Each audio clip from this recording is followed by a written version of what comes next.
4 گھنٹے کا انٹرویو ہے اور 60 صفحے پہ چھپا ہے، مختلف قسم کے سوالات ہیں۔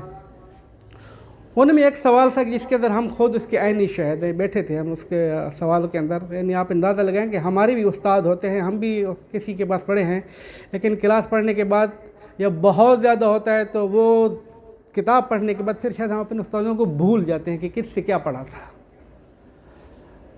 بھول جاتے ہیں۔ لیکن ان سے پوچھیں کہ ان کی استاد کی قدر۔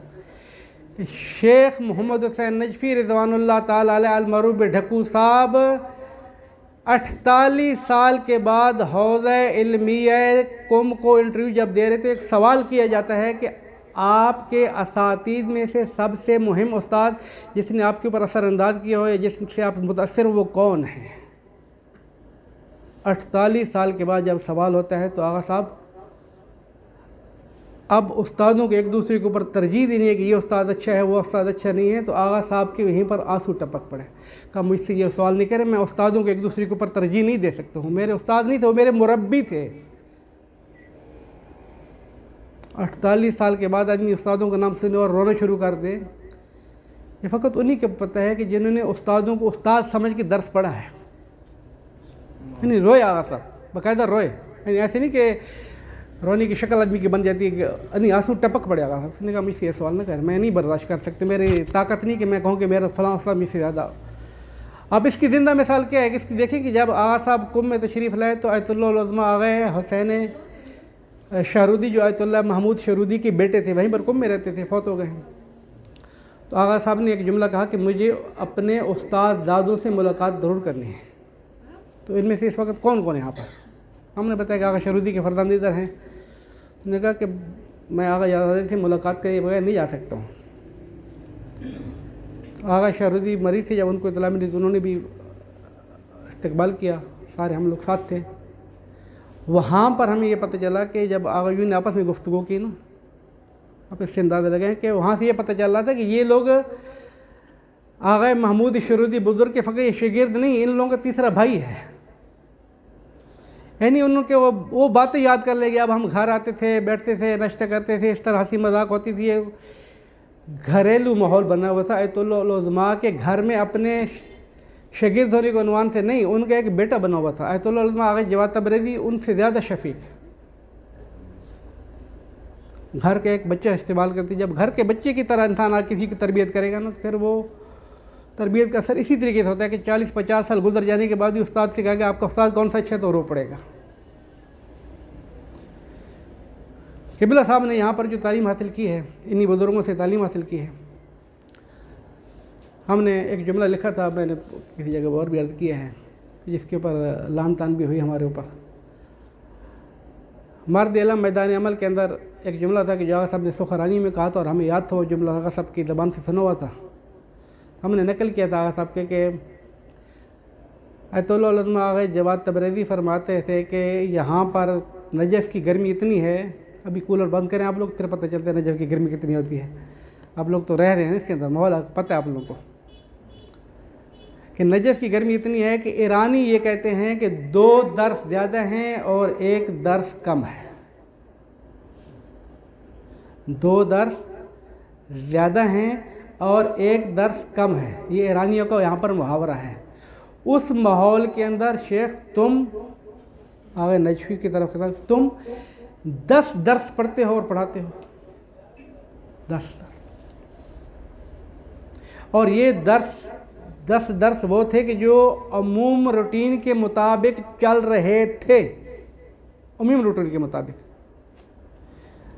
آغا صاحب کے ایک شاگرد ہیں، فوت ہو گئے، آغا سید محمد سبطین صاحب لندن میں سے فوت ہو گئے ہیں، اصالتاً لاہور کے تھے۔ ان سے جب قم میں آئے تو ملاقات کرنے کے گئے تو میں نے ان سے سوال کیا تھا کہ آپ کہتے ہیں کہ میں آغا محمد حسین نجفی صاحب کا شاگرد ہوں، تو شاگردی میں آپ نے پڑھا کیا ہے؟ کیا پڑھا آغا صاحب سے آپ؟ انہوں نے کہا میں نجف میں پڑھا تھا۔ میں نے کہا کیا پڑھا تھا؟ اس نے کہا کہ نجف میں ہم کچھ افراد تھے کہ جو ہمیں آغا صاحب نہج البلاغہ پڑھاتے تھے، اور ہم نے محمد حسین نجفی کا انتخاب اس لیے کیا تھا کہ نہج البلاغہ کی لغات کی جو وہ حلاجی کرتے تھے نا، ہمیں یہاں پہ کوئی بزرگ نظر نہیں آتا تھا۔ نہج البلاغہ کی لغات کی جو حلاجی کرتے تھے، بریک بینی بیان کرتے تھے، اور جس طریقے سے یہاں پر اساتید کا ایک روش کار ہے، رسائل مکاتب خارج جو بھی ہے، کہ پہلے مطالب بتا دیتے ہیں پھر تطبیق کراتے ہیں۔ کہ نہج البلاغہ کے مطالب آغا صاحب ہمیں ایسے روان طریقے سے بتاتے تھے کہ بغیر تشبیہ کے، البتہ کہ نہج البلاغہ کا اصل ثانیہ یہی ہے، نہج البلاغہ اسی نے پیش کی ہے۔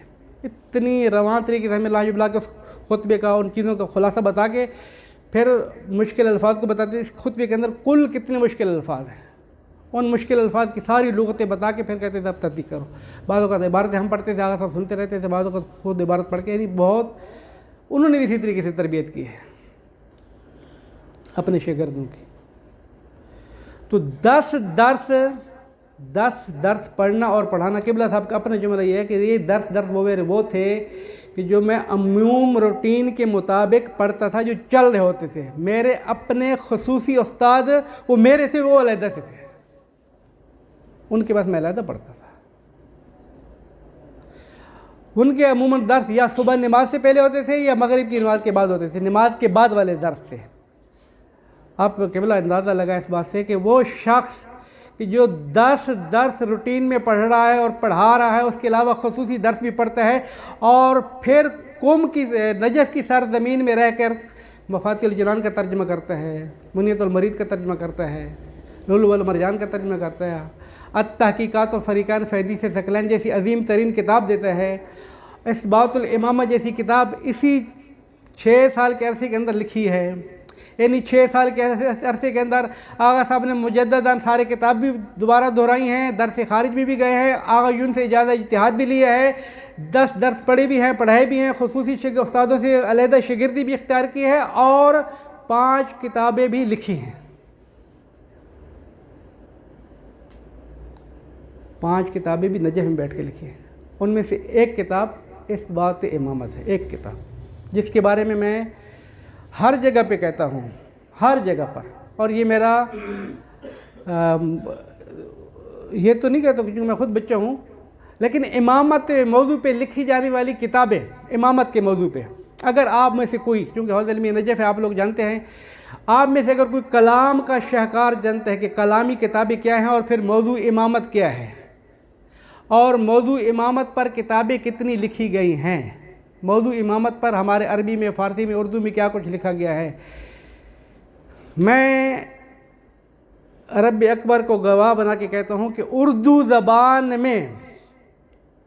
زبان میں اثبات امامت پر تو ایسی کتاب ہے ہی نہیں، لیکن وہ جوان مرد ہوگا جو مجھے عربی میں بھی دکھا دے۔ کیوں؟ الغدیر تو ہے، ابقات الانوار تو ہے، یہ کتابیں ہیں۔ الغدیر آغا عبد الحسین امینی صاحب استاد مناظرہ آغا صاحب ہیں۔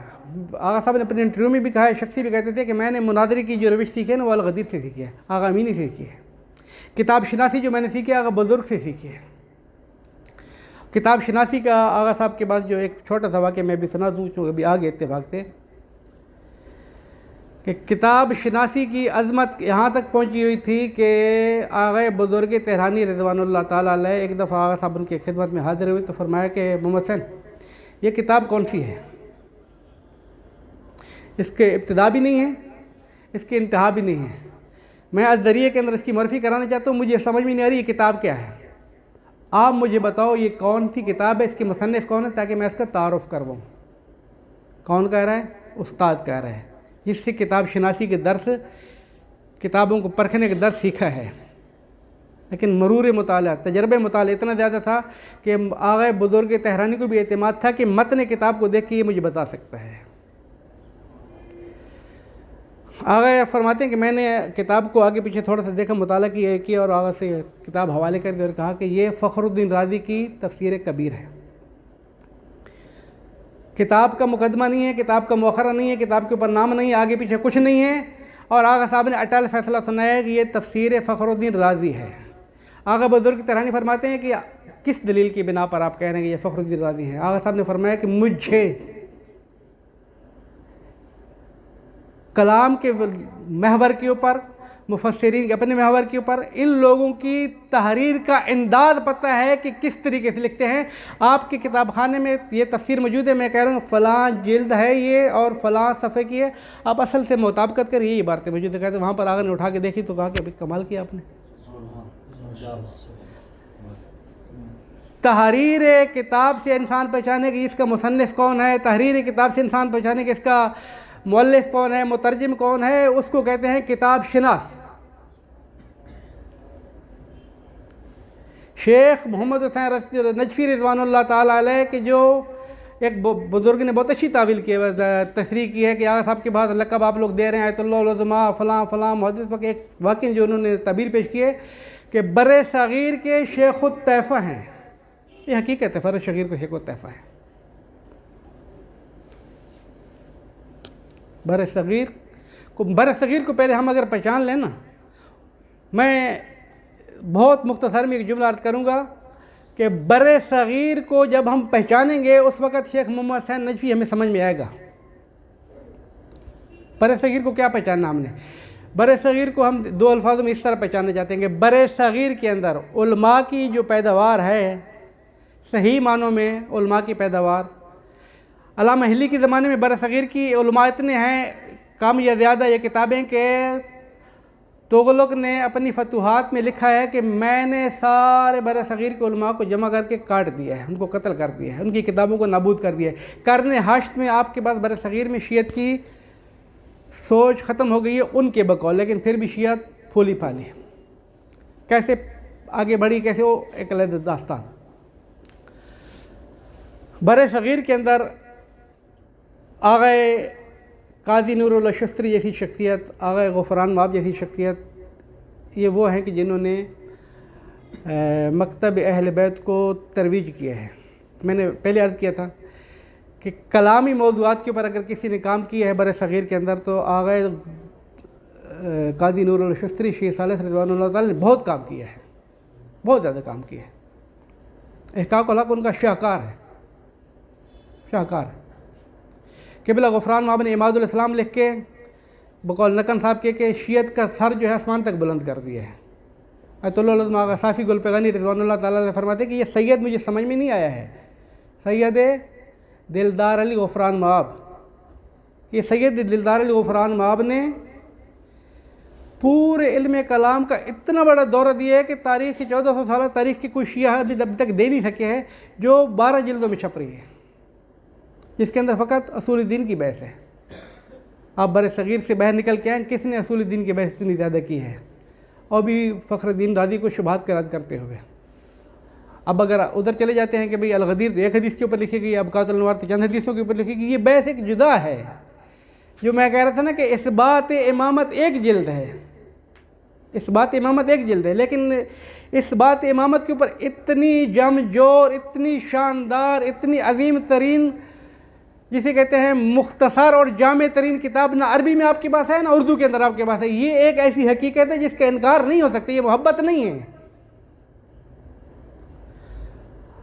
فلک النجات فی الامامت والصلاۃ کے مصنف آغا امیر الدین تصریح کرتے ہیں کہ ہم نے 10 سال فقط امامت کے اوپر گفتگو کی ہے، ہزاروں کتابوں ہم نے مطالعہ کی، انہوں نے فلک النجات لکھی ہے، 10,000 کتاب کا مطالعہ کیا ہے، 14 سال محنت کی ایک موضوع کو پرکھنے کے لیے۔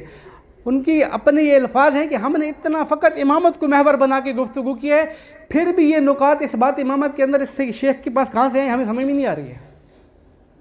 اور تو وہ ایک موضوع ہے آقا کا، وہ ایک موضوع ہے۔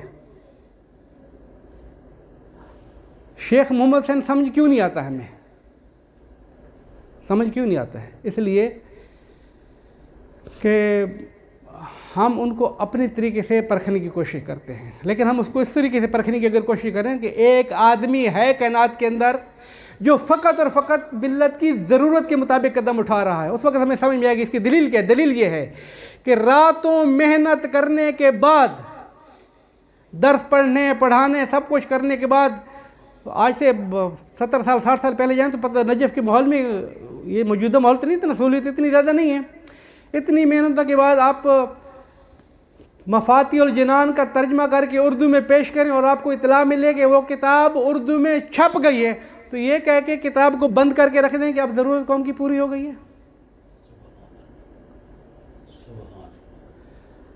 لولو والمرجان کا ترجمہ کیا ہے، حاشیے لگایا ہے، تحقیقات کی ہے، تعلیقہ لگایا، بہت مفصل بہترین کام کیا ہے لولو والمرجان. فیضان الرحمن ترجمہ لولو والمرجان نجف میں بیٹھ کے کیا ہے، اتنی محنت کی ہے، راتیں جاگی ہیں. آقا صاحب کہتے تھے میرے بعد کا کتاب کو ترجمہ کرتے کرتے سورج اذان آ جاتی تھی، صبح اذان آ جاتی تھی، میں کام میں لگا ہوتا تھا، پتہ چلتا تو صبح ہو گئی ہے. اتنی محنت کے بعد جب کتاب تیار ہوتی ہے پتہ چلتا ہے کتاب سرگودے سے چھپ گئی ہے. آقا قوم کی ضرورت پوری ہوگی، اس کو بند کر دو، دوسرا آدمی تلاش کریں نا آپ، جو اس محور پہ کام کر رہا ہے، فقط اس محور کے اوپر کام کر رہا ہے کہ جو ہے اسی دمال کے اندر کہ قوم کی اس وقت ضرورت کیا ہے. شیخ محمد حسین نجفی فقط عالم نہیں ہے، وہ نباذ ملت ہے، ملت کی نبضوں کو جانتا ہے کہ اس وقت اس کو ضرورت کس چیز کی ہے. مفاتیح الجنان کا ترجمہ کیا، چھوڑ دیا. لولو والمرجان کا ترجمہ کیا، چھوڑ دیا. منیت المرید کا ترجمہ کیا، وہ چھپ گیا، چھوڑ دیا. آقا صاحب نے فرمایا ہے کہ میں جب یہ دیکھا کہ بھئی میں جو بھی ترجمہ کرتا ہوں وہ کہیں نہ کہیں چھپ جاتا ہے. اب حالت یہ ہے، لحوف سید ابن طوس کی فارسی زبان میں 50 سے زیادہ ترجمے ہیں، سارے چھپے ہوئے ہیں، کسی کا بھی کوئی ابتکار نہیں ہے، لیکن ہم نے محنت کی، ہم چھاپیں گے. میں یہ نہیں کہنا چاہتا ہوں کہ آپ نہ چھاپے ترجمے، جتنے کر سکتے ہیں کریں، لیکن آپ نے ترجمہ کیا ہے، سالوں لگائیے، محنت کیے، بند کر کے رکھ رہے ہیں، یہ اس بات کی عکاسی کر رہے ہیں کہ اب مزید کوئی دوسرا کام کیے جس کے اوپر وقت نہیں لگاؤں. میں جس کام کی خاطر میں قوم کو دینا چاہتا تھا وہ کام ہو گیا. اب وہ کوئی میری قبلہ سے گفتگو ہوئی ہے، سعادت الدارین صاحب نے کتاب لکھی ہے، آپ لوگ سارے جانتے ہیں، اس کے اوپر موقع ملا تو ہم گفتگو کرتے ہیں. ایک کتاب لکھی گئی تھی 1940 کے اندر جس کا نام ہے مجاہد اعظم، ہندوستان میں لکھی گئی تھی. شاکر حسین امروئی صاحب قبلہ نے کتاب لکھی تھی مجاہد اعظم. بہترین مقتل کی کتاب ہے، بہترین تحلیلی کتاب ہے، شاہکار. انہوں نے تاریخ لکھی تھی محیط التواریخ، محیط التواریخ. شاکر حسین امروئی صاحب نے تاریخ لکھی تھی محیط التواریخ، 25 جلدیں. ان کے بیٹے نے کہا کہ بابا آپ جو ہے تاریخ اتنی بڑی لکھ کے بیٹھے اور سارے جہان کو لے کے چل رہے ہیں، یہ تو جغرافی طور سے جو ہے تبدیل ہوتی رہے گی، آپ پھر ہر وقت بدلتے رہیں گے. آپ جو مقتل کے حوالے سے امام حسین کے بارے میں لکھا ہے نا، اس کو تو چھاپے کم از کم. تو مقتل امام حسین کی انہوں نے 2 جلدیں لکھی تھیں. پہلی جلد چھپ گئی تھی، دوسری جلد نہیں چھپی تھی، وہ آج تک نہیں چھپی ہے. آیت اللہ العظمیٰ قبلہ شیخ محمد حسین نجفی معروف ڈھکو صاحب نے حقیر بندے کو فرمایا کہ طاہر میں نے بڑی کوشش کی کہ اس مجاہد اعظم کی دوسری جلد کسی طریقے سے حاصل کر لوں. میں نے خط و کتابت کی، ان کے بیٹے تک پہنچا. ان کے بیٹے کا نام بھی اتفاق سے طاہر تھا.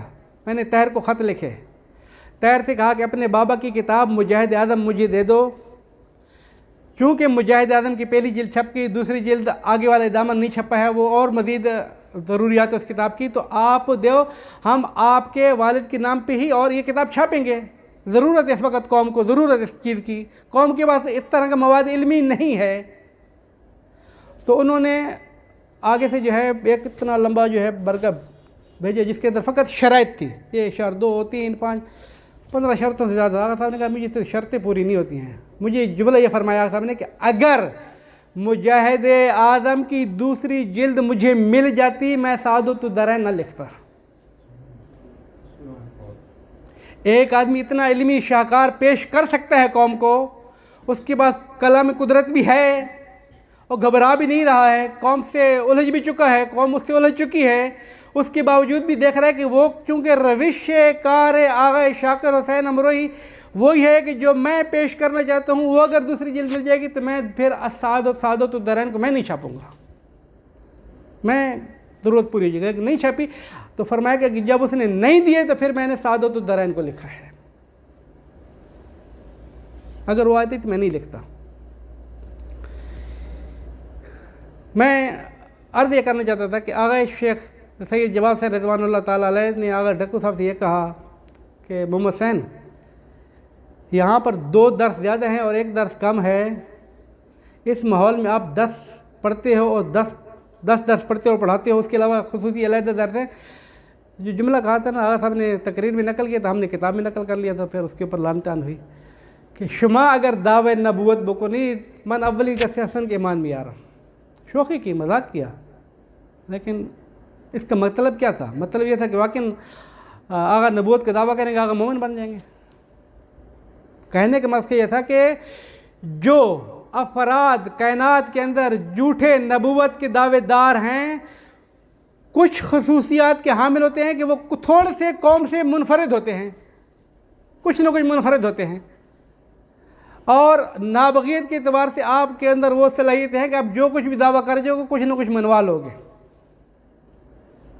نابغہ ہیں، شیخ محمد حسین نجفی نابغہ ہیں، محبت کا نابغہ نہیں ہے، نابغہ بالمعنی واقعی ہے۔ آپ اس سے کیا اندازہ لگا سکتے ہیں کہ حافظے کا عالم یہ ہے، عربی، فارسی، اردو اشعار، ہمارے وہ افراد بھی نسیم اور کیا نام ہے مرثیہ وغیرہ جو ہیں انیس وغیرہ کے رٹے لگاتے ہیں، باقاعدہ رٹے۔ قبلہ صاحب کا جملہ یہ ہے کہ میں نے آج تک آپ ان کی کتابیں پڑھیں، تجلیات ہے، اثبات ہے، ساری کتابوں کے اشعار تو ماشاءاللہ بولتے ہیں، بہت لکھتے ہیں۔ میں نے آج تک جتنے دیوانوں کا مطالعہ کیا ہے، جتنے اشعار پڑھے ہیں، زندگی میں ایک ہی دفعہ شعر پڑھا ہے۔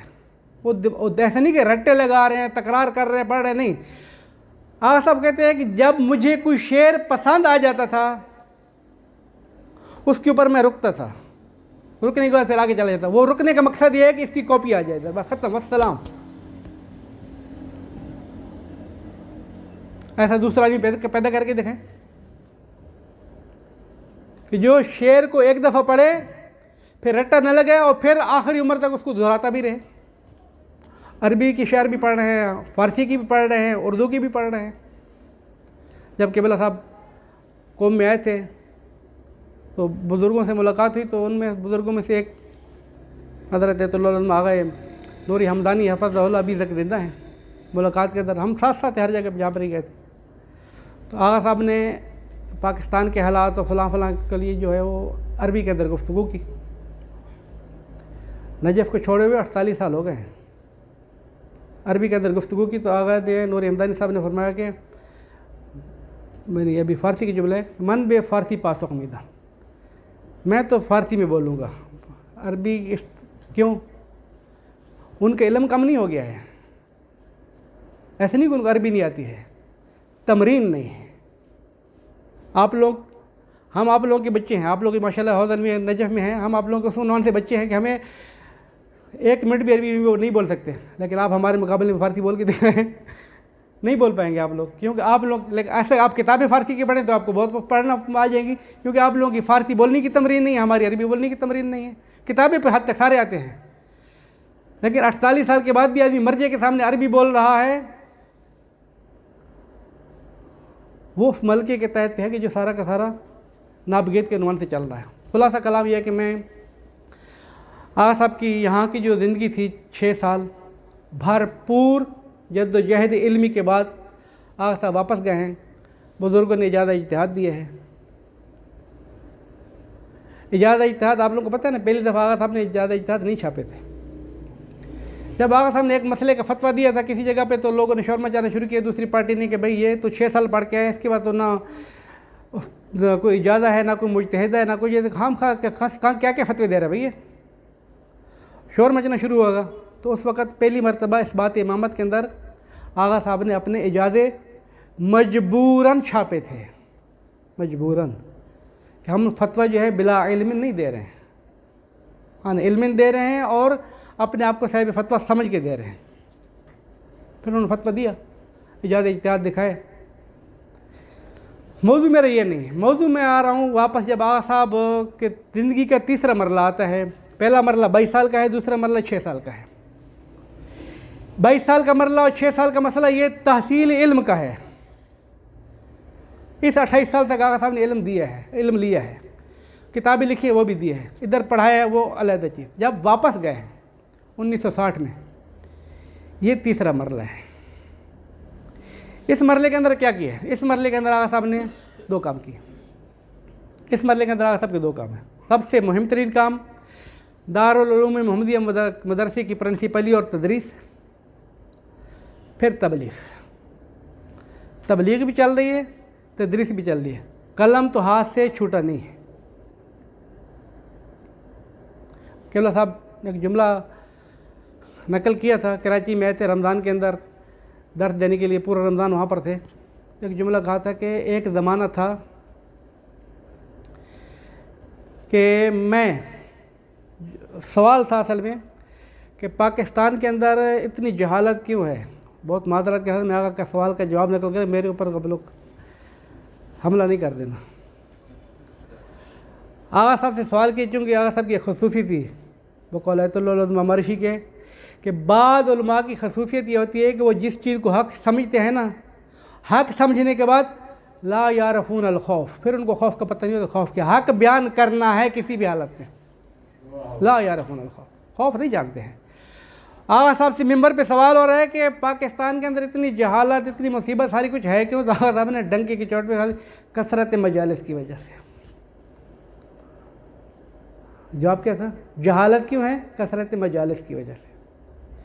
بدعملی کیوں ہے؟ کثرت مجالس کی وجہ سے۔ تہمت تو لگنی ہے نا، دشمن آزادار ہے۔ کثرت مجالس کی وجہ سے سارا کیوں؟ بدعملی، بد اعتقادی، جہالت کیوں ہے؟ اس لیے کہ آغا صاحب نے جملہ کہا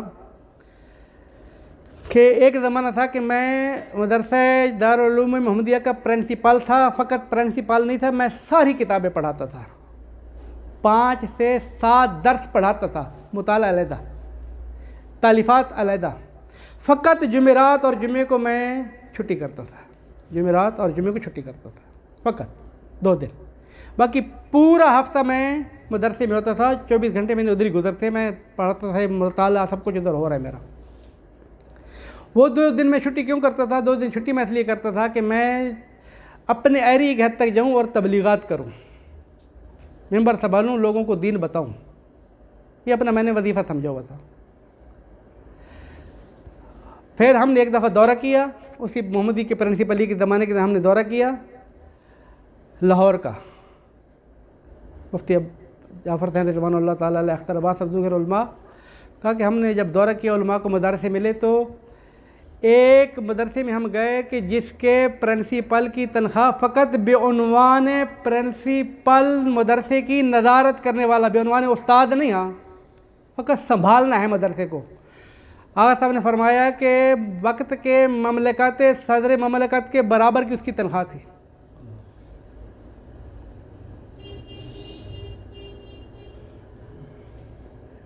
کب کے واقعات ہیں؟ 65 کے۔ اور مجھے اس زمانے میں ملتی تھی 250 روپے تنخواہ،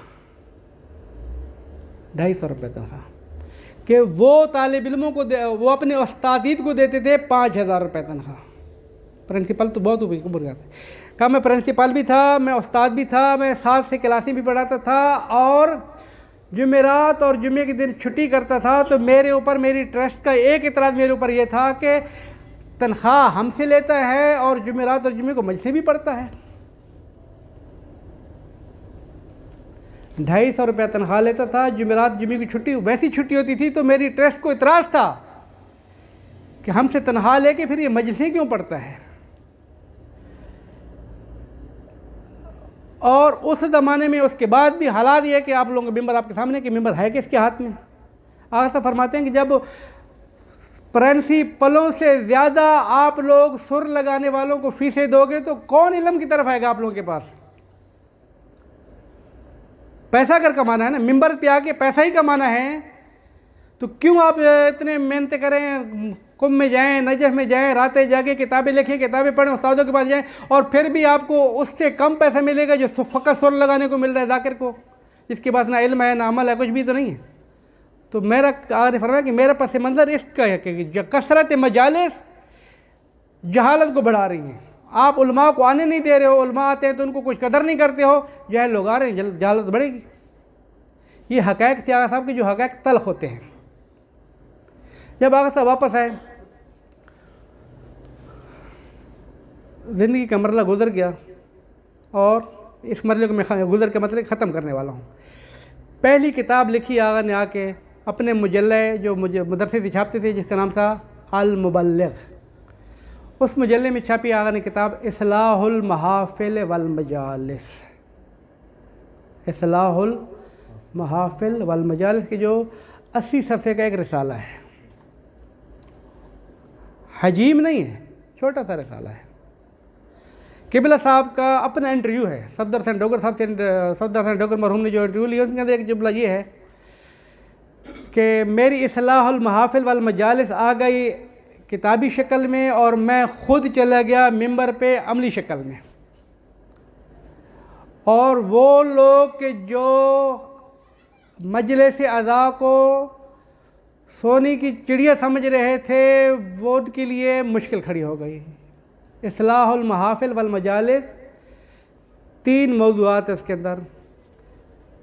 بانی کی کیا وظائف ہیں، خطیب ذاکر کے کیا وظائف ہیں، سامعین کے کیا وظائف ہیں. آپ اسی کو پڑھ لیں، میں ادھر بیان کرنے والا نہیں ہوں. تینوں کے وظائف بتائے اور تینوں کو آگ لگ گئی. سیدھی سی بات ہے. نہ سامع کے کچھ پلے چھوڑا، نہ بانیوں کے پلے کچھ چھوڑا. ذاکروں کو تو ویسے ہی انہوں نے ٹارگٹ بنایا تھا. میں اس لیے کھل کے کہہ رہا ہوں کہ کیونکہ ریکارڈ ہو رہا ہے. میں کچھ بتانا چاہتا ہوں کہ آغا صاحب کی جو مخالفت کی وجہ ہے نا وہ اچانک بھی نہیں ہے، اس کے پس منظر میں بھی کچھ ہے. لیکن ہے کیا چیز؟ بےعنوان مثال خطیب سے کہا کہ ذاکر ہیں آپ لوگ غنا کی طرز پہ اگر پڑھو گے تو غنا کی طرز پہ پڑھنا آغا صاحب کا فتویٰ ہے اپنے بےعنوان فقی. غنا کی طرز پہ قصیدہ پڑھنا حرام ہے، ایسی مجلس سننا حرام ہے. ایسے ذاکر کو بلانا بھی حرام ہے. تو کس کا بچہ کس کا؟ نہ وہ سننے والا سن سکتا ہے، نہ بلانے والا بلا سکتا ہے، نہ وہ پڑھ سکتا ہے. تو اس پاکستان میں اس کے علاوہ کچھ ہے ہی نہیں. نہ آپ نوحے پڑھ سکتے ہیں، نہ آپ قصیدے پڑھ سکتے ہیں، نہ آپ طرزیں پڑھ سکتے ہیں. آپ کے اوپر فتویٰ آ گیا ہے اور خود ممبر پہ بھی آ رہا ہے. ایسے ذاکروں کو سننا حرام ہو گیا ہے، ایسے ذاکروں کو بلانا حرام ہو گیا ہے، ایسے ذاکروں کو فیسیں دینا حرام ہو گیا. تو اب تو کچھ پلے پڑے نہیں ان کے. آپ غلو نہیں کر سکتے ہیں. غلو کریں گے حدود بشریت سے، حدود امامت اور نبوت سے ہٹا کے خدا کی حدود تک پہنچائیں گے اہل بیت کو، تو یہ غلو ہو جائے گا. آپ غلو کی فہرست میں چلے جائیں گے. غلو کیا فلاں فلاں فلاں. یہ لوگ اسٹیجوں کے اوپر غلو پھیلا رہے ہیں. کون؟ نام لیجیے. جو اپنی تحریر کے مطابق اس بات کا اقرار کر رہے ہیں کہ ہم 1985 کے اندر 1945 سے ممبر سے اور درس سے شیخیت کی کتابوں کو ترویج کر رہے ہیں، جو اپنے خطوط کے طور پر اقرار کر رہے ہیں شیخیت کی کتابیں، تو غلو سارا ہے ہی تو شیخیت. لکھ رہے ہیں کہ ہم احقاق الحق کو پیش کر رہے ہیں، احقاق الحق کے کویتی والے کی. ہم لکھ رہے ہیں کہ ہم جو ہے شرح زیارت جامع شیخ احمد صحیح کو پیش کر رہے ہیں، اپنے خطوط میں اقرار کر رہے ہیں. جب شرح زیارت جامع کو آپ ممبر پہ پیش کریں گے، آغا صاحب نے ان کو خط لکھا تھا. مفتی صاحب، آغا صاحب سارے جو ایک گروہ بن گیا تھا، میں اس کے اوپر آنے والا ہوں. خط کے اندر کہا تھا تم لوگ جھوٹ بولو، تم لوگ مرضی ہے فضائل جس طرح الٹے پھلٹے کرنے بولو، ہم اس سے کوئی فرق نہیں ہے. خبردار چیلنج تھا آغا صاحب کا، خبردار کہ کبھی بھی مکتب اہل بیت میں ممبر کو ذریعہ بنا کے شیعت کو شیخیت میں تبدیل کرنے کی کوشش نہیں کرنا، ورنہ ہم آپ لوگوں کے رکاوٹ ہیں. یہ لوگ ان کے جھوٹ بولنے کو رکاوٹ نہیں تھے، الٹی ملٹی باتیں کرنے کے لیے پیسے کے جتنے کمانے کماؤ. آپ لوگ جانے، آپ کا کام جانے. شیعت کو شیخیت میں بدلنے کی کوشش کرو کہ ہم رکاوٹ ہیں. علنی کہا ہم رکاوٹ ہیں، ہم نہیں بدلنے دیں گے آپ لوگوں کو. اور پھر ہم ممبر پہ بھی آئیں گے، اس کی سزا ہمیں کیا ملے گی ہمیں پتہ ہے. اور یہ اصلاح رسوم تو بعد کی کتاب ہے. اصلاح رسوم کا جملہ آغا صاحب کا کہ میں جب یہ کتاب لکھ رہا ہوں تو مجھے بعض افراد کہتے ہیں یا کہیں گے کہ آغا آپ کو پتہ نہیں کہ اس کے بعد کیا نتیجہ ہونے والا ہے. کہا کہ لکھا ہے تحریر کے اندر کہ میں یقین میں نہیں، حق الیقین کی منزل پہ پہنچا ہوا ہوں. حق الیقین کی منزل پہ پہنچا ہوں. کیا میں حق الیقین کی منزل پہ پہنچا ہوا ہوں کہ اس کے بعد میرے ساتھ کیا ہونے والا ہے، لیکن میرے کاندھوں پہ بوجھ ہے جو مجھے اتارنا ہے، ذمہ داری اتارنی ہے۔ خلاصہ آغا صاحب آ گئے میدان کے اندر، کتابیں لکھی۔ موضوع آپ اٹھا کے دیکھیں کتابوں کے موضوعات، حدیث کی ضرورت پڑی تو وسائل شیعہ لکھ دی، کلام کی ضرورت پڑی تو احسن الفوائد لکھ دی۔ میں پھر وہی بات کروں گا، یہ غلو نہیں ہے، یہ غلو نہیں ہے، واللہ بے خدا غلو نہیں ہے۔ آپ شرح شیخ صدوق، اعتقادی شیخ صدوق کی عربی میں بھی شروعات ہیں، فارسی میں بھی شروعات ہیں، اردو میں بھی شروعات ہیں۔ آپ اپنے بینی و بین اللہ خدا کو حاضر ناظر کر کے ان شروحات کو اٹھا کے اپنے پاس رکھیں، ان شروحات کو رکھیں اپنے پاس، عربی والی شروحات، فارسی والی شروحات، اردو والی شروحات، اور آغا صاحب کی احسن الفوائد کو اپنے پاس رکھیں۔ یہ کو چھوڑ دیں کہ اس کا اول صفحہ پھاڑ دیں کہ احسن الفوائد کا مصنف کون ہے، چھوڑ دیں اس کو۔ اس کتاب کے مصنف کو دیکھیں کہ انہوں نے احسن العقائد کی شرح کیسی کی ہے، اور پھر میں یہ جملہ کہوں گا کہ احسن العقائد جیسی کتاب جس طریقے امامت کے موضوع پہ جمجور، علمی، محکم، مستدل ہمارے پاس نہیں ہے کتاب، اور یہ اعلان ہے، محبت نہیں، یہ اعلان ہے۔ علم کلام پر بڑی بڑی کتابیں لکھی گئی ہیں، ہمارے پاس بڑی بڑی کتابیں لکھی گئی ہیں۔ میں نے عرض کی ہے، آغا غفران مواب نے اماد الاسلام لکھی ہے، فخر الدین رازی کا رد لکھا ہے جو بڑی سائزوں میں 5 جلدیں ہیں، اب جو چھپ رہی ہے وہ 12 جلدوں میں چھپ رہی ہے۔ کتابیں بڑا سائز بھی ہمارے پاس ہے، ساری کتابیں ہمارے پاس ہیں۔ احسن الفوائد ایک جلد کے اندر اتنی مختصر، اتنی جامع، کہ جس کے اندر 45 مباحث اعتقادی شیعہ کو قرآن و سنت و نقل اقوال علماء سے پر کر دینا، یہ فقط اور فقط احسن الفوائد کی خصوصیت۔ میں کہتا ہوں نا، بعض اوقات کہتے ہیں کہ جب یہ کتاب تھی تو اس کتاب کی ضرورت کیا تھی؟ ایسی کتابیں ہمارے پاس بہت ہیں۔ آیت اللہ شیخ عبدالحسین امینی رضوان اللہ تعالیٰ علیہ فرماتے ہیں کہ امامت کے موضوع پہ لکھی جانے والی کتابوں کی اکثریت قاطع وہ کتابیں ہیں، امامت کے موضوع پہ لکھی جانے والی کتابیں جو عربی فارسی میں لکھی جا رہی ہیں، آج سے 50-60 سال پہلے کی جملہ ہے، اکثر وہ کتابیں ہیں کہ جن کو اگر دریا میں پھینک دیا جائے نا، یہ قوم کے وقت کے لیے بھی بچت ہوگی، پیسے کی بھی بچت ہوگی۔ یعنی ہزاروں قسم کے تکرار مقررات، فضولیات، یعنی کیا مطلب؟ جب یہ کتاب آ گئی ہے تو دوسری اس کی آنے کی کیا ضرورت تھی؟ ہمارے ایک بزرگوار تھے، بس ایک بہت لمبی ہو جائے گی، ایک صاحب نے کتاب لکھی، کتاب لکھنے کے بعد وہ خود اپنے استاد کو جا کے دی کہ استاد میں نے یہ کتاب لکھی ہے تو اس کو دیکھیں کہ کیسی ہے۔ دوسرے دن پوچھنے کے لیے کہ استاد میں نے کتاب لکھی تو کیسی ہے؟ تو استاد نے جملہ کا فارسی کے اندر، جو اس کا فارسی میں ادا کر دوں، من متحیرم کہ اگر اینہا الفاظ اینہا ہمجھے باشن چے مشت، یعنی مجھے تعجب ہو رہا ہے، میں حیرت اندیز ہو رہا ہوں کہ جو کتاب آپ لکھ کر لائے ہو اور دوسری کتابوں سے اٹھا کے لے کر آئے ہو، اوپر سے کاپی کے ادھر لے کر، اگر یہ الفاظ اپنی کتابوں میں رہتے تو کیا حرج ہو جاتی ہے؟ 90%، 70%، 80% کاپی پیسٹ چل رہا ہے۔ تو میں یہ جملہ کیا کہنے جا رہا ہوں؟ میں جملہ یہ کہنے جا رہا ہوں کہ یہ کتاب جب تھی تو اس کتاب کی کیا ضرورت تھی؟ شیخ طیفہ علامہ شیخ محمد حسین نجفی رضوان اللہ تعالیٰ علیہ کی تمام تر وہ کتابیں، میں چیلنج کر رہا ہوں آج اس ممبر کے اوپر، تمام تر وہ کتابیں کہ جو کوئی آدمی مجھے یہ دکھا دے جس علم کا بھی شاہکار ہے کہ جب یہ کتاب تھی تو یہ کتاب کیوں لکھی؟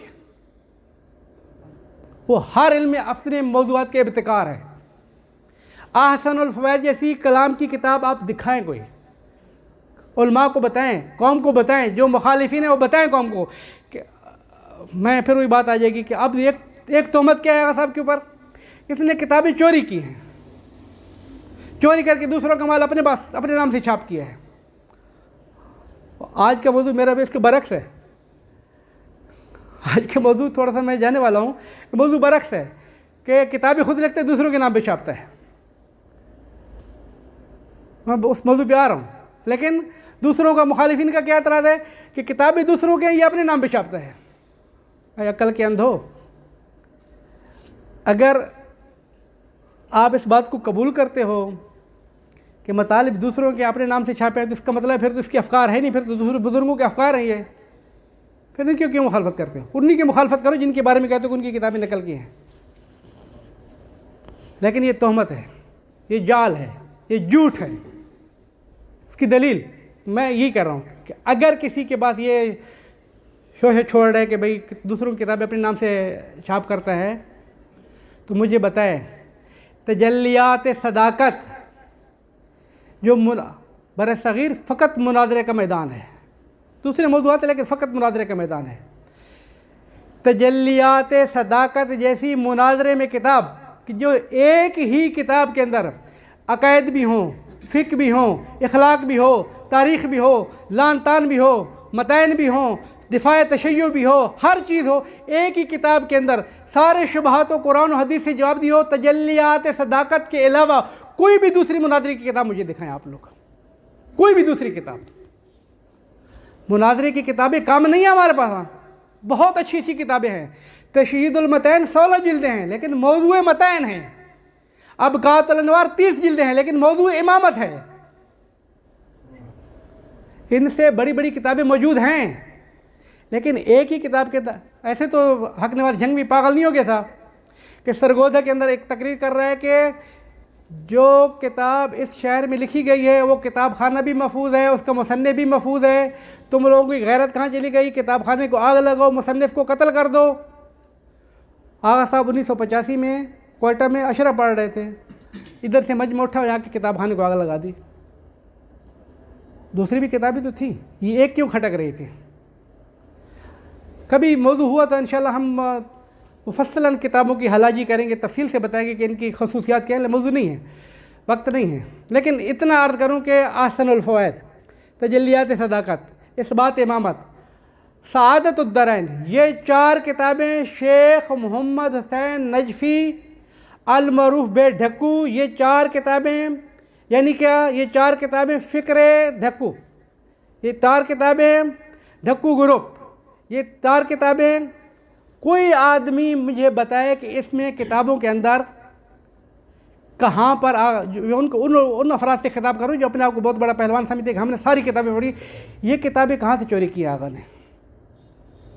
آغا صاحب کا اپنا علم ہے۔ یہ 4-5 کتابیں آپ لوگ پڑھیں گے، ڈھکو صاحب کی ترجمان کتابیں یہی ہیں۔ وسائل الشیعہ 20 جلدیں ہیں، وہ ترجمان کتاب نہیں ہے، وہ فکر حدیث کو بتایا کہ یہ ہمارا مکتب اہل بیت ہے۔ اتنی بڑی تفسیر ہے، وہ ترجمان محمد حسین ڈھکو نہیں ہے، ترجمان یہ کتابیں ہیں۔ اتنی بڑی کتابوں کو نہ ہر کوئی سمجھ سکتا ہے، نہ اتنی بڑی کتابوں میں ترجمانی ہو سکتی ہے۔ میں اب جو بہت جلدی میں سارے مقدمے میں آ رہا تھا کہ جلدی پہنچوں کہ ڈھکو صاحب کے اوپر مخالفت تو ہوتی ہے، ہر علم کی، ہر آدمی کی مخالفت۔ آپ لوگ کی طرح اگر سارے کے سارے ڈھکو صاحب کے ماننے والے بیٹھے مجھے یہ پتہ نہیں، آپس میں مخالف بیٹھے مجھے یہ پتہ نہیں، اتنا سارا کچھ پتہ ہے کہ آپ لوگ سارے کے سارے جو ہے حوزہ علمیہ نجف کے طالب علم ہیں۔ آپ میں سے اپنے ایک کلاس میں بھی 2 طالب علم ایک جگہ پہ فکر کی متفق نہیں ہیں، 2 بھائی ایک جگہ کے فکر کے متفق نہیں ہیں۔ تو ہم یہ سوچ کریں کہ نہیں، محمد حسین ڈھکو نے جو لکھ دیا ہے وہ پورے تشیع کا یہی دین ہونا چاہیے۔ یہ میرا خطاب ہے ان لوگوں سے جو ڈھکو صاحب کے معتقد دین ہے۔ ایوہ ڈھکویوں جو ہمارے دوسرے فرق کہے گا ڈھکوانوں، ایسی بات نہیں ہے۔ قبلہ محمد حسین نجفی کی فکر ولو قرآن و سنت کے مطابق جو انہوں نے سمجھی ہے پیش کی ہے، اور حقیقت کے مطابق انہوں نے پیش کر دی، لیکن ایسا ہرگز نہیں ہے۔ یہ میرا خطاب ڈھکو والوں سے ہے، موحدین سے ہے۔ ایسا ہرگز نہیں ہے کہ جو لکھ گئے اس کے کوئی مخالفت نہیں کر سکتے، مخالفت کرنے کا ہر کسی کو حق ہے، تم اس کو حق دو۔ ایسا کبھی نہ کہو کہ اگر کوئی مخالفت کر دے تو بس یہ جو ہے وہ غالی ہوگا، نہیں، ایسا نہیں ہے۔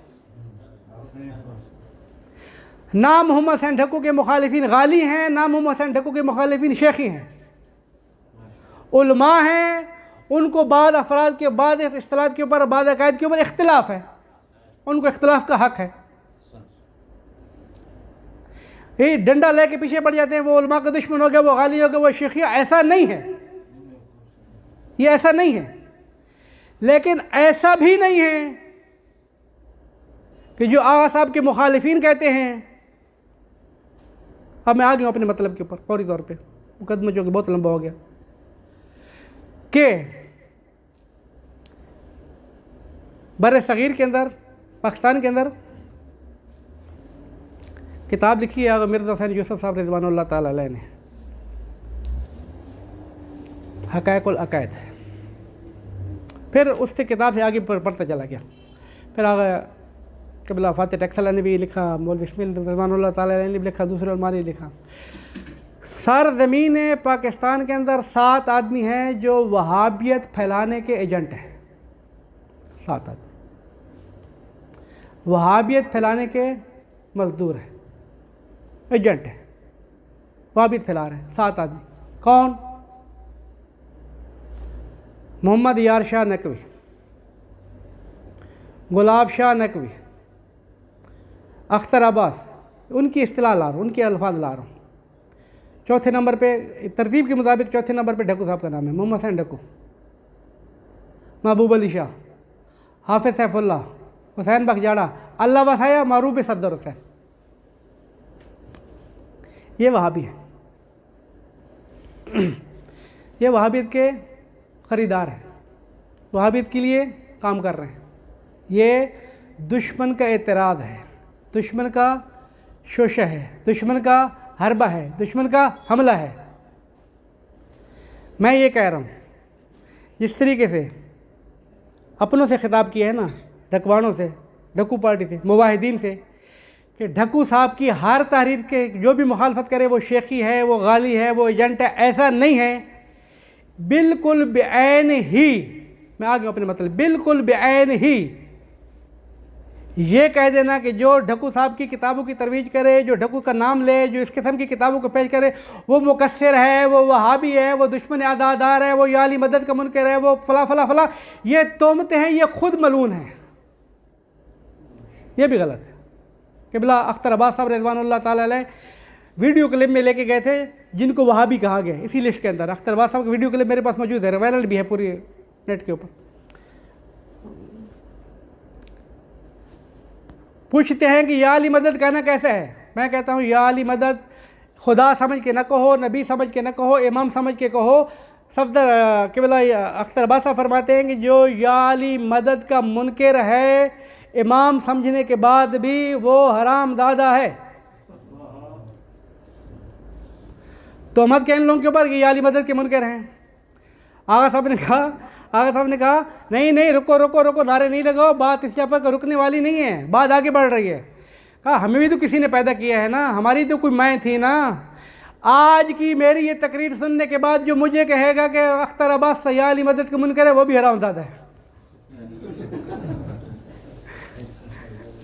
یہ جملہ کیوں کہا؟ میں کہتا ہوں ٹھیک کہا. جملہ کیوں کہا؟ جملہ اس لیے کہا حق بات سمجھنے کے بعد حق کے سامنے ڈٹوانا ملعون ہے.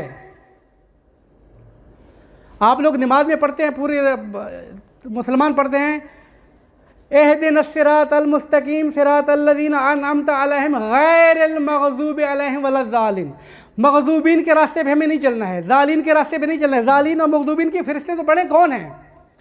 کذاب ضالین ہیں، مغضوبین ہیں، کذاب، آثم، منافق، فلاں فلاں فلاں تعبیرات ہیں ساری کے ساری.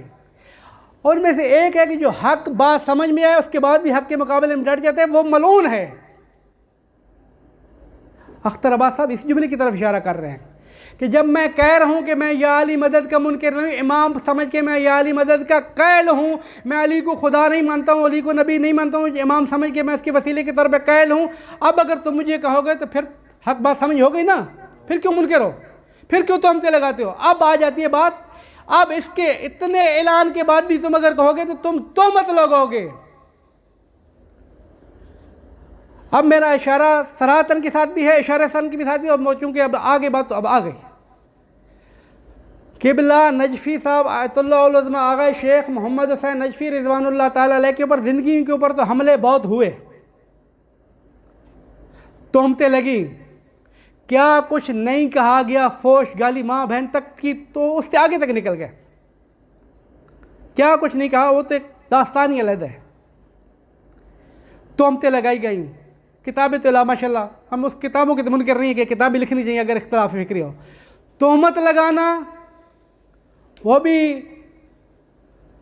ایک عالم کے اور عالم بن کے آج چند دن پہلے، کیونکہ ابھی جملہ آ گیا ہے، قبلہ صاحب کی زندگی میں تہمتیں لگتی تھیں، آغا صاحب نے انٹرویو دیے ہیں، اپنا دفاع کیا ہے، کتابیں لکھی ہیں، ان کے جواب دے کے دفاع کیا ہے۔ ہمارے اوپر ایک تہمت ہے، تہمت کیا ہے؟ ہم محمد حسین ڈھکو کے پرچار کرنے والے ہیں، ان کے اعتقادات کی پرچار کرنے والے ہیں۔ دیکھیں تہمت میں نے کیوں کہا، ہم محمد حسین ڈھکو کے اعتقادات کی پرچار کرنے والے نہیں ہیں، ہم ہر اس عالم کی پرچار کرنے والے ہیں کہ جو قوم کا درد دل رکھ کے مغرض نہیں ہیں، اشتباہ ہو سکتے ہیں، مغرض نہیں ہے، مخلص ہے، درد دل رکھتا ہے۔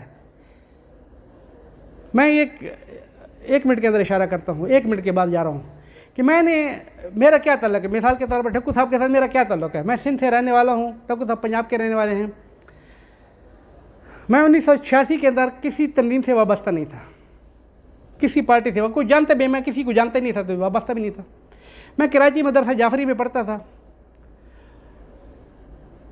کراچی کے اندر علماء کے نام سن رکھے تھے، گلاب شاہ صاحب کے اور اختر آباد صاحب کے، مفتی صاحب کا خصوصی نام سنا ہوا تھا جو کہ قائد بنے ہوئے تھے، بس اس حد تک تھوڑے بہت جان پہچان تھی۔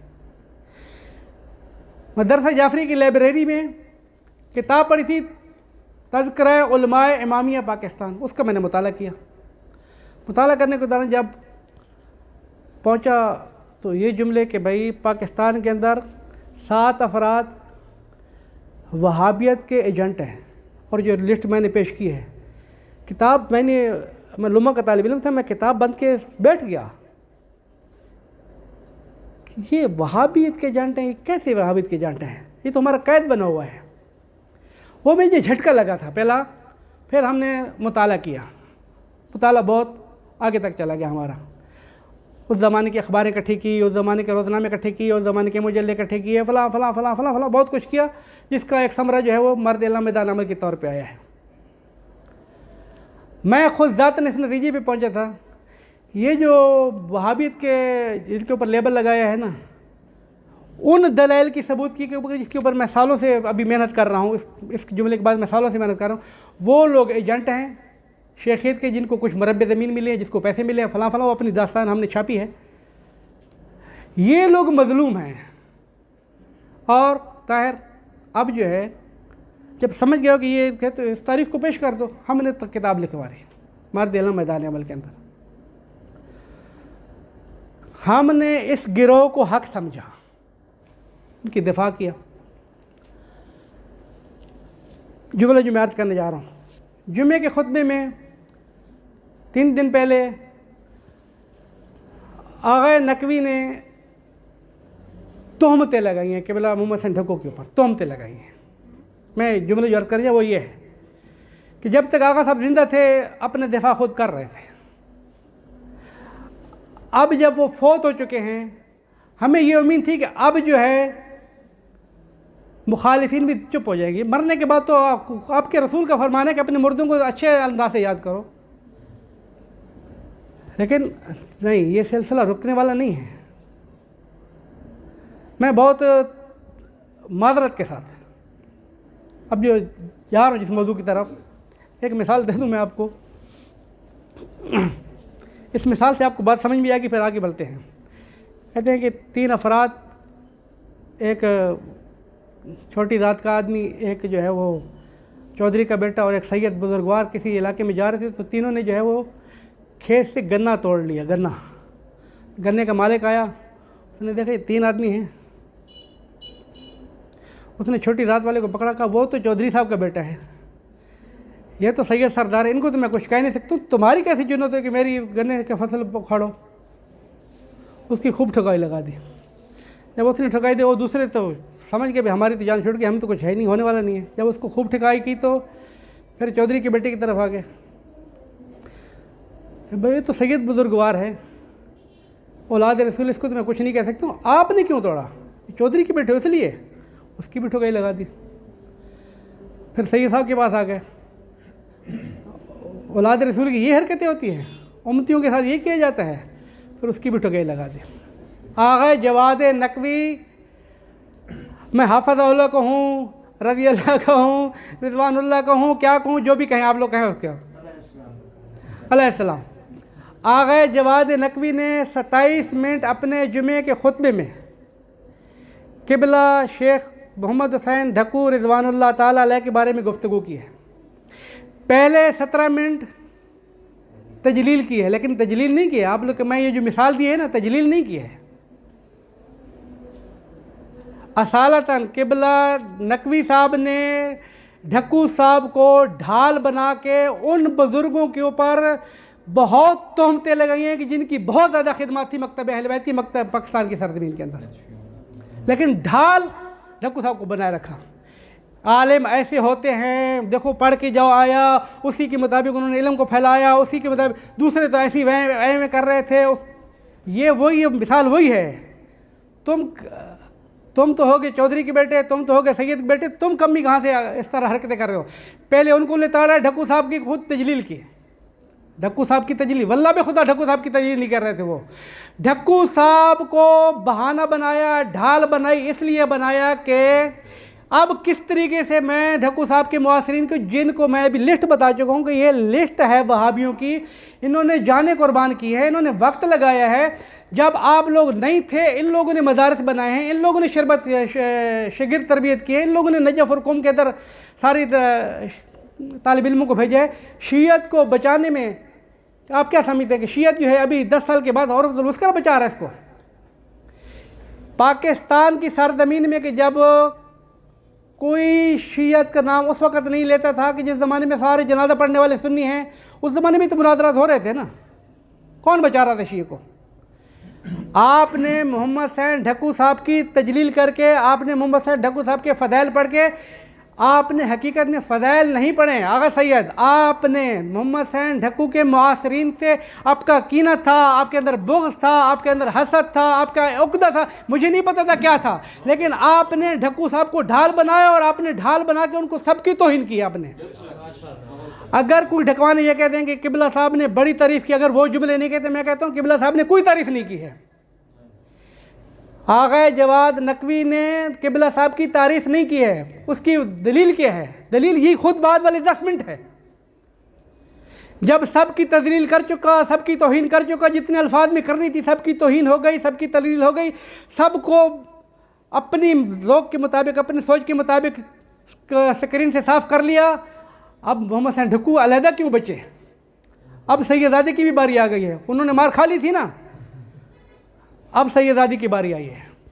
ہاں، یہ خدمات تو اس کی بہت ہیں، لیکن وہ بعض نظریات کے اندر منفرد ہیں۔ میں بتانا چاہتا ہوں کہ یہ جو 5 تہمتیں لگائی ہیں، اگر سید جواد نقوی صاحب کا اختلاف علمی ہوتا، نہ میں بولتا، نہ میں اس کو شروع کرتا، نہ میں اپنے موضوع کو بناتا، لیکن آغا جواد نقوی نے اس موضوع کو قبلہ کی وفات کے بعد چھیڑا ہے، اور اختلاف علمی کے طور پہ نہیں چھیڑا ہے، تہمتیں لگا کے چھیڑا ہے۔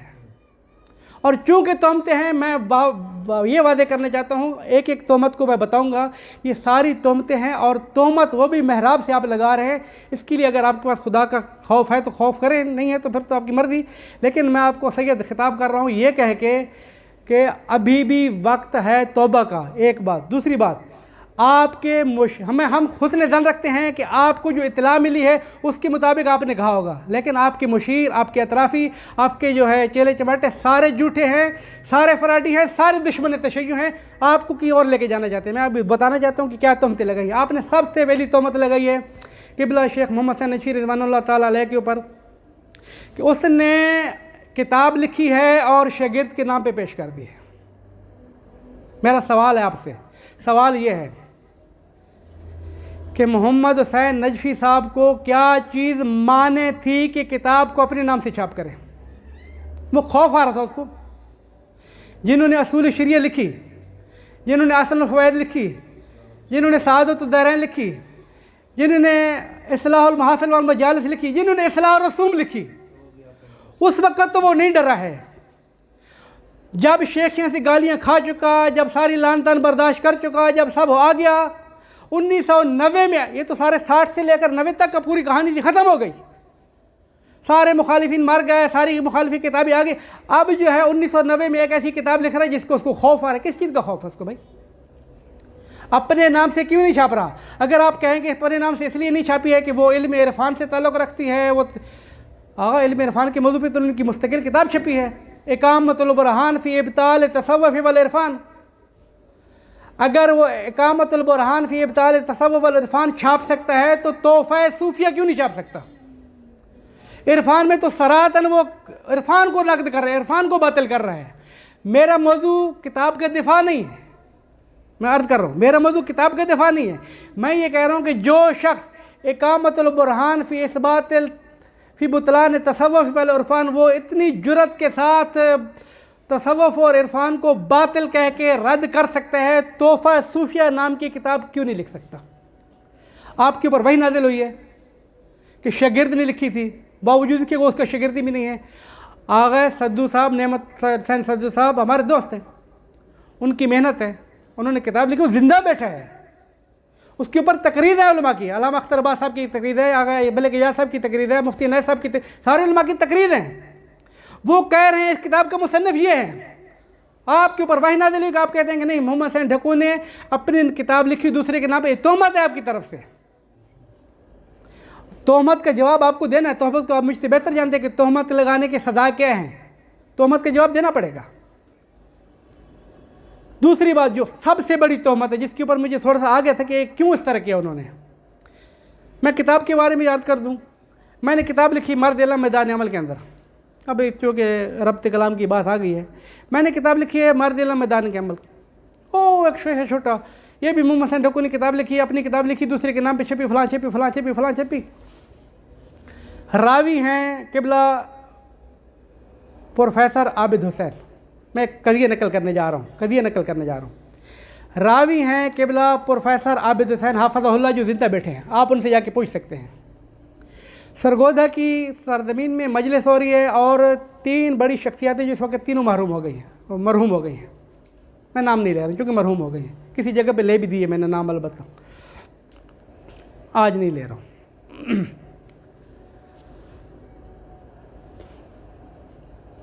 طاہر عباس نام کا آدمی وجود خارجی نہیں ہے.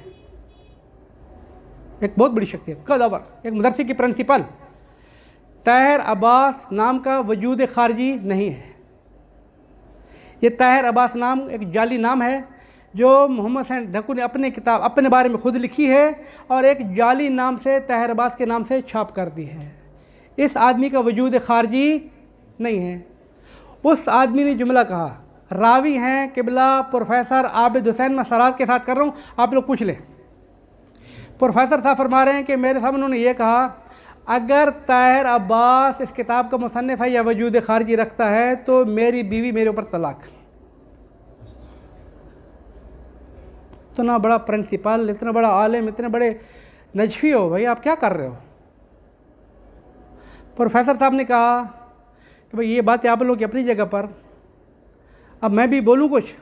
انہوں نے کہا بولیں. انہوں نے کہا کہ آغا صاحب نے فرمایا کہ میں نے اور طاہر عباس اعوان صاحب نے حج مل کے کیا ہے. وجود خارجی تو ہے، وجود خارجی تو ہے، حج ہم نے مل کے کیا ہے. رہا گئی یہ کہ کتاب کے مصنف ہیں یا وہ نہیں ہیں. کتاب کی پروف ریڈنگ میں نے کی ہے اور وہ میرے گھر میں آ کے رہا ہے.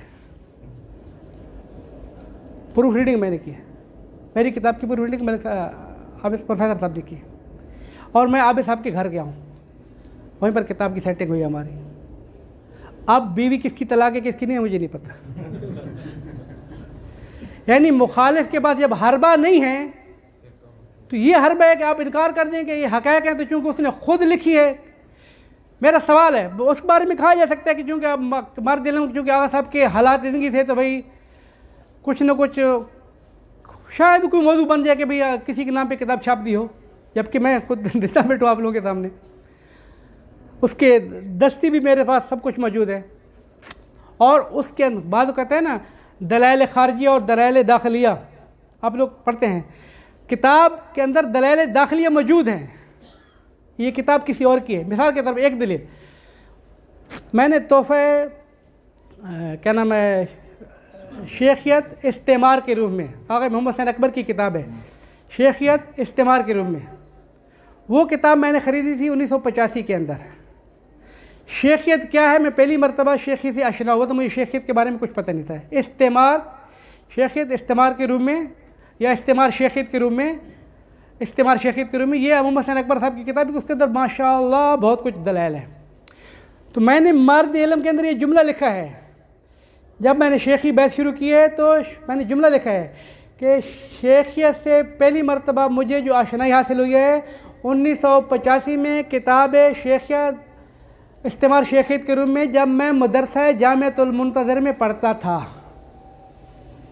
میں اتنا سرات کے ساتھ لکھ رہا ہوں کتاب کے اندر، وسط کتاب کے اندر یہ جملہ ہے کہ میں 1985 میں منتظر میں پڑھتا تھا، مجھے کتاب استعمار شیخیت کے روم میں ملی۔ یہ کتاب کے اندر آج بھی چھپا ہوا موجود ہے۔ یہ کتاب کی داخلی گواہی ہے کہ کتاب کا مصنف کچھ اور ہے، یہ وہ نہیں ہے کہ جو 1960 سے نجف سے پڑھ کے واپس آیا ہوا ہے۔ لیکن پھر بھی آپ کہہ رہے ہیں نہیں، اس کا وجود خارجی نہیں ہے۔ خلاصہ آغا نقوی صاحب، پہلی بات تو یہ ہے کہ آپ نے تہمت لگائی ہے، اس کے لیے توبہ کرنا ضروری ہے آپ کے لیے۔ دوسری تہمت اس سے غلیظ ترین، اور اگر میرا جملہ سخت نہ ہو تو خبیث ترین تہمت ہے۔ غلیظ کیسے ہے؟ غلیظ یہ ہے، آپ نے کہا کہ محمد حسین نجفی چونکہ اپنے بعد اعتقادات میں منفرد ہے، من جملہ یہ کہ چونکہ وہ فلسفہ عرفان کا مخالف ہے تو امام خمینی کی تکفیر کر دی ہے۔ میں بہت واضح الفاظ میں کہہ رہا ہوں، لعنت اللہ علی الکاذبین، لعنت اللہ علی الکاذبین۔ پہلی بات، قبلہ محمد حسین نجفی رضوان اللہ تعالیٰ علیہ کتاب کی تقریر لکھی ہے، کتاب کے مصنف نہیں ہے، 3 صفحے کی تقریر ہے، جا کے مطالعہ کر لیں۔ نہ فقط یہ کہ اس تقریر کے اندر امام خمینی کا نام تک نہیں ہے، آپ نے کہا تقریر کے اندر کہ امام خمینی کی اپنی تقریر میں تکفیر کی ہے، تقریر میں تکفیر کی ہے۔ میں یہ کہہ رہا ہوں کہ ایک تو تہمت ہے، دوسرا جھوٹ، اور اگر آپ نے جھوٹ نہیں بولا ہے، تہمت نہیں گئے، تو پھر آپ کے اطرافی غلط رپورٹیں دے رہے ہیں، آپ کو خراب کر رہے ہیں، جامع شیعیت کو خراب کر رہے ہیں۔ جھوٹ ہی یہ ہے، تہمت یہ ہے کہ پوری کتاب کے اندر آغا نقوی پوری تقریر کے اندر نہ فقط یہ کہ آیت اللہ شیخ محمد حسین نجفی نے امام خمینی کی تکفیر نہیں کی تکفیر، بلکہ اس کا برعکس اسی کتاب کے اندر یہ جملہ موجود ہے کہ ایران کے اندر ایک زمانہ تھا کہ چونکہ صفوی حکومت آئی تھی تو صفویوں کے جو بادشاہ تھے، بزرگ جو تھے، صفی الدین، وہ چونکہ صوفی تھے، کہا کہ صفوی حکومت کے چونکہ صوفی بزرگ تھے، وہ صوفیت کی تعلیمات چلتی رہیں، آج تک اس کے جراثیم باقی ہیں۔ انقلاب اسلامی آ گیا ہے، خدا کے دعا ہے کہ اس کے انقلاب اسلامی کو محفوظ کرے، اس کو آخر تک پھیلائے تاکہ تعلیمات اہل محمد پوری دنیا میں پھیلیں۔ یہ کس کے لیے دعا کر رہے ہیں؟ اسی تقریر میں دعا کر رہے ہیں۔ امام خمینی کا انقلاب ہے یہ، اور نہ فقط یہ کہ امام خمینی کی تکفیر نہیں کی تکفیر، جھوٹ بول رہے ہیں آپ۔ امام خمینی کا اجازہ آغا کے پاس ہے، اور اجازے کے اوپر انٹرویو میں کہا، کتاب میں کہا، محفل میں کہا، ہمیں کہا کہ مجھے جن اجازوں کے اوپر افتخار ہے ان میں سے ایک وہ اجازت ہے کہ جو مجھے امام خمینی نے اپنے ہاتھ سے لکھ کے دیا ہے، مجھے افتخار ہے۔ جب یہاں پر کانفرنس میں آئے تھے آغا محمد حسین ڈھکو رضوان اللہ تعالیٰ سے، آغا نقوی آپ کے اگر کوئی پہنچاتے تو سن لے کہ آغا امام کے بارے میں سوال کیا گیا کہ امام خمینی کے بارے میں آپ کی کیا رائے ہے؟ تو امام خمینی کے بارے میں جملہ وہ ہے کہ جو آپ بھی نہیں کہتے ہیں۔ آغا نجفی صاحب نے فرمایا امام خمینی یہ انقلاب لا کے منجی بشریت ہیں۔ آپ کہہ رہے ہیں کہ امام خمینی کی تکفیر کر رہے ہیں، وہ امام خمینی کو راستے سے ہٹانا چاہتا ہے، اتنی بڑی تہمتیں، تکفیر کر رہا ہے، وہ منجی بشریت کے نام لگا رہا ہے، آپ تہمت لگا رہے ہیں، جھوٹ بول رہے ہیں۔ تیسری بات، دیکھیں ایک بات ہوتی ہے کہ آپ کو پتہ نہیں ہے، دوسری بات یہ ہے کہ آپ کے پاس مواقع نہیں ہیں۔ میرا سوال آپ سے یہ ہے، 1990 میں کتاب لکھی گئی، 1990 سے لے کر 2023 کے 33 سال کے بعد 2 دفعہ 3 دفعہ نجفی صاحب آپ کی موجودگی میں جب آپ گم تھے آپ کے سامنے آئے. آپ تو کہتے نہیں بزرگ ہیں، ہم ان کے ساتھ کیا محفل کریں گے، کیا سوال پوچھیں گے. جب زندہ تھے آپ نے اپنے برابر میں بٹھایا توہین کرنے کے لیے، نہ کہ تجلیل کرنے کے لیے. آپ نے جب افتتاح کیا اپنے مؤسسے کا برابر میں بٹھایا، اس وقت آپ نے شخصاً کیوں نہیں پوچھا کہ آپ نے کس مبنی کے طور پہ امام خمینی کی تکفیر کی ہے؟ یہ تہمتیں مرنے کے بعد کیوں لگائی جا رہی ہیں؟ پورا جلسہ جب آپ کے پاس آپ کے پہلو میں محمد حسین ڈھکو صاحب آپ کے جلسے میں آپ کے پاس بیٹھ رہے، ایسا نہیں تھا کہ آپ چل کے جاتے. نہیں، آپ کو چل کے جانا تو آپ کے لیے مشکل ہے. محمد حسین ڈھکو صاحب چل کے آئے، آپ کے کتاب مؤسسے میں ہیں، آپ کے مدرسے میں اور آپ کے پہلو میں بیٹھے ہیں. آپ ایک سوال کر لیتے کہ آغا کس مبنی کے تحت آپ نے امام خمینی کی تکفیر کی ہے؟ آپ نے تو نہیں پوچھا. امام خمینی کی تکفیر کرنے والے کو آپ نے بلایا کیوں؟ اور میں محمد حسین ڈھکو صاحب کا مبنی بتا جا رہا ہوں، آپ بھی سن لیں، آپ کے حواری بھی سن لیں اور تمام ڈھکوانی بھی سن لیں. بہت اہم مبنی ہے، بہت اہم مبنی ہے. قبلہ ڈھکو صاحب کے مبنی سمجھیں آپ لوگ. قبلہ ڈھکو صاحب اصول شریعہ کے اندر آپ بحث پڑھیں گے تو شرک و کفر و فلاں فلاں کی ایسے اعتقاد رکھنے سے انسان مشرک ہو جاتا ہے، ایسے انسان ساری بحثیں موجود ہیں. غالی مشرک، غالی ملحد، فعال زندیق، ساری بحثیں موجود ہیں. میں ان سخت الفاظوں کا منکر نہیں ہوں، لیکن سوال یہ ہے ایک عقیدہ رکھنے کے بعد آپ شخصی طور پہ اس آدمی کو تکفیر کر رہے ہیں. قبلہ محمد حسین نجفی کا سب سے فکری اختلاف، سب سے زیادہ اختلاف، سب سے مبنی اختلاف صوفیوں سے کم ہے، شیخیوں سے زیادہ ہے. صوفیوں سے کم ہے. کیوں کم ہے؟ اس لیے کہ آغا صاحب کے مبنی کے اندر صوفی سارے کے سارے ہیں وہ لوگ، عرفان کا دعویٰ کرنے والے ہیں وہ لوگ کہ جس کی تحریر علامہ صاحب کی یہ ہے کہ ان کے عرفان کی حالت یہ ہے کہ یہ مرتے مر گئے. یہ عارف یہ صوفی، ان کے عرفان کی حالت یہ ہے کہ یہ مرتے مر گئے ہیں. ان کو مرنے کے بعد مرنے تک سمجھ نہیں آئی کہ سرور کائنات رسول اکرم کا خلیفہ جا برحق امیر المومنین ہے یا ابو بکر ہے. محمد حسین نجفی رضوان اللہ تعالیٰ علیہ کے مبنی کے طور پر باطل صوفی، باطل عارف، وہ منحرفین ہیں جو مکتب اہل بیت سے جدا ہیں. باقی سے علمی اختلاف ہے، لیکن شیخیت مکتب تشیع کے اندر ہے. اور سب سے زیادہ اصول شریعہ سارا کا سارا رد شیخیت ہے. صفدر ڈوگر نے سوال کیا ہے، میں آغا کا مکتب بتانے جا رہا ہوں، آغا کا مبنی بتانے جا رہا ہوں، سن لے سارے کے سارے. آغا صاحب نے پوچھا سوال کے اندر کہ آیا شیخ احمد عیسائی کافر ہے؟ شیخ احمد عیسائی کافر ہے؟ تو آغا نے کہا جملہ یہ ہے کہ شیخ احمد عیسائی کی تکفیر بہت سارے علماء نے کی ہے، اس کے معاصرین نے بھی کی ہے، موجود علماء نے بھی بعد نے کی ہے، لیکن میں ذاتاً اتنی کتابیں لکھنے کے بعد شیخ احمد عیسائی 200 سال پہلے مر گیا ہے، اس کے بارے میں نظر دینا تو کوئی مشکل نہیں تھا نا.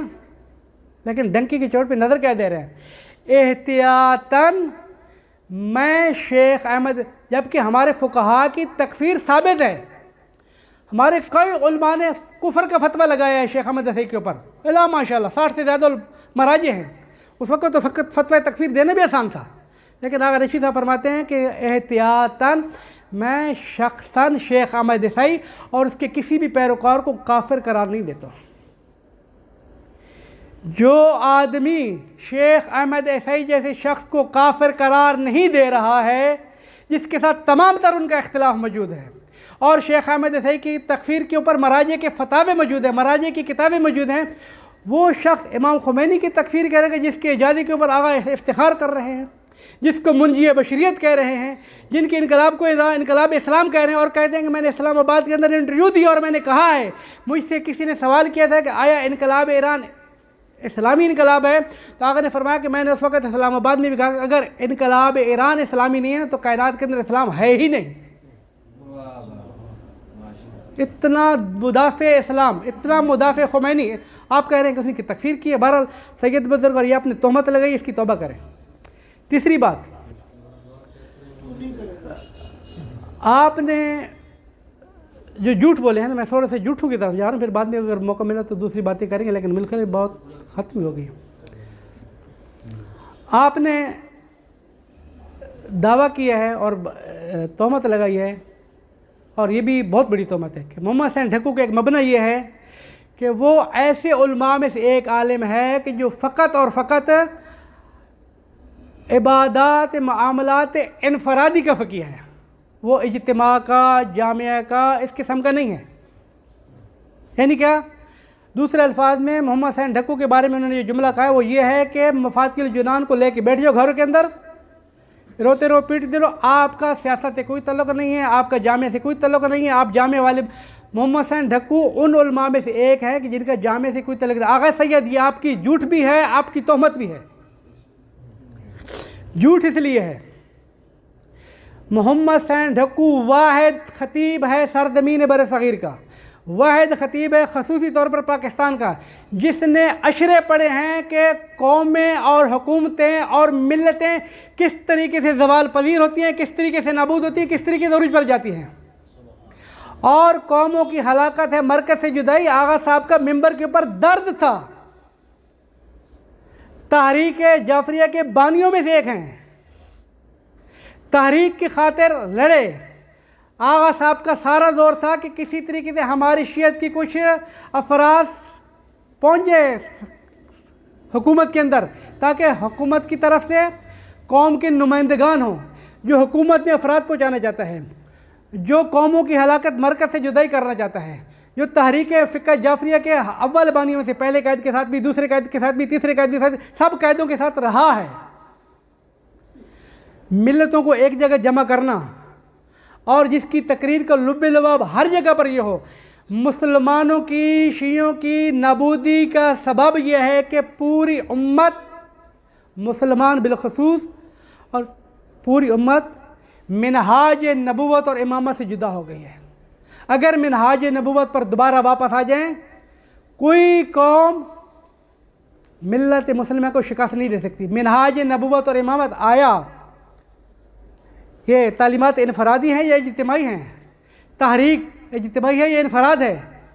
قوموں کی ہلاکت ہے، مرکز سے جدائی، ان کے اب کیوں تہمتیں لگا رہے ہیں کہ بھائی وہ ان علماء میں، یعنی آپ یہ چاہتے ہیں کہ قوم آپ کے کہنے سے متنفر ہونے والی نہیں ہے، لیکن اتنا پتہ چل جائے کہ آج اتنا پتہ چل گیا کہ یا آپ عمدن، معذرت کے ساتھ سید اگر میری آپ بات سن لیں تو، آپ یا عمدن جھوٹ بولتے ہیں، یا خیانت کرتے ہیں، یا تہمت لگاتے ہیں، یا آپ کے اطرافی غلط رپورٹیں دیتے ہیں، لیکن یہ تہمت ہیں، اس کی توبہ آپ کر لیں۔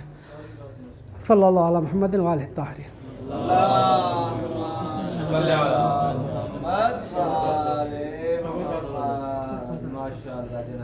میرے خیال بہت ہو گیا، وقت بھی بہت ہو گیا، اور مسائل وغیرہ پڑھنے کا ٹائم نہیں ہے۔